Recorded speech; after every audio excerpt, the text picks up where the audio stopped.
All right, again, gonna talk about some records that not a lot of people are talking about, but I think these albums are all fairly popular for the most part. I think, but none of it's black metal. But I guess it's albums I find appropriate for the season. I guess, but we'll see. This is a U.S. doom sludge band. Gravez at Sea. I want to say it's their first full length. I know they've had other things, and they had a split with Sovereignty. Anyway, this come out this year on Relapse.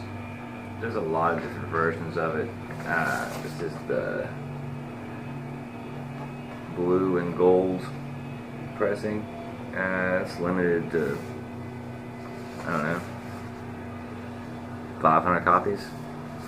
I think these have been long sold out, but they're on Discogs. What they are is, I think they're from the Northeast. No, they're from the Northwest, I think. Like Seattle or somewhere around there. Maybe. Anyway, the inside is very nice. See that. Put it on the back. Anyway, as far as music goes, it is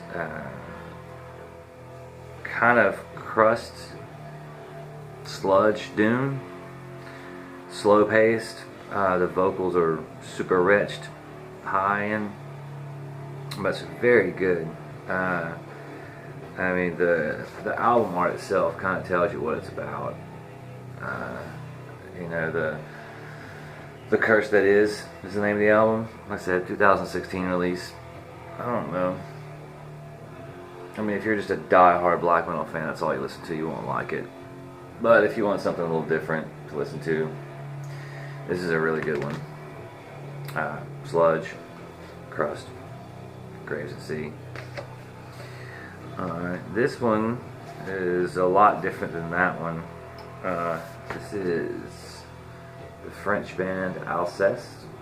They just had a album come out this year. I'm not a fan of that. It's just on black. These guys were once a black metal band, and I want to say some of the members were in Pest Noir. These guys are nothing like Pest Noir. In fact, if there was a polar opposite, it would probably be this. It's just really beautiful guitar work, beautiful vocals. Ethereal, I guess, would be a word you could describe it. Back. It's fairly simple stuff. I don't think this is available anywhere either, but it's on Discogs. There's a few different versions. I don't remember how much they're going for. It's probably not huge. I remember I won this on eBay. What's weird though, it's a French band, but it's on Hyper Realist out of Savannah, Georgia. So, but definitely check these guys out if you haven't, and don't listen to their newer stuff and think that that's what this is like.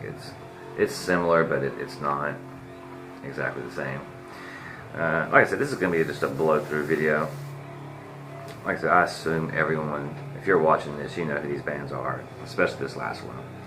And I know a lot of people don't care for this band. But this is Neurosis, Eye of Every Storm reissue, put out through Relapse this year. It is absolutely amazing.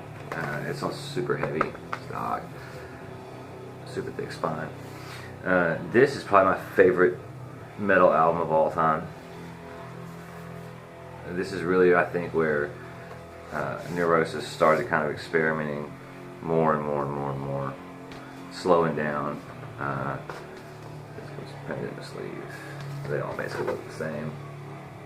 The Neurosis logo here.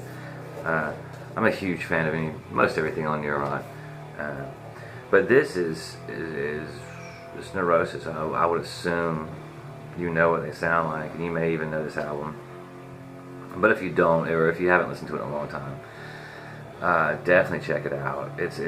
I swear the new album is the reason why I'm showing this. It seems like the new album picks up where this one left off, and just forget the last few albums in between. This is, to me, one of their best. Now, I know their earlier stuff is really good too, but for me, this is. I didn't show you the vinyl. This is limited to 500 copies. This is the Oxblood Black version. Neurosis stuff always kind of commands more money than most albums do. I don't know why. To me, they're one of the few bands that have stayed consistent as far as quality, but definitely changed as far as sound. Yeah, it's an amazing record, and like I said, if you're not familiar with The Eye of Every Storm from Neurosis, please check it out. I mean, I've listened to this thing for I don't even know how long. I don't even remember when it came out. It was forever ago. 2004.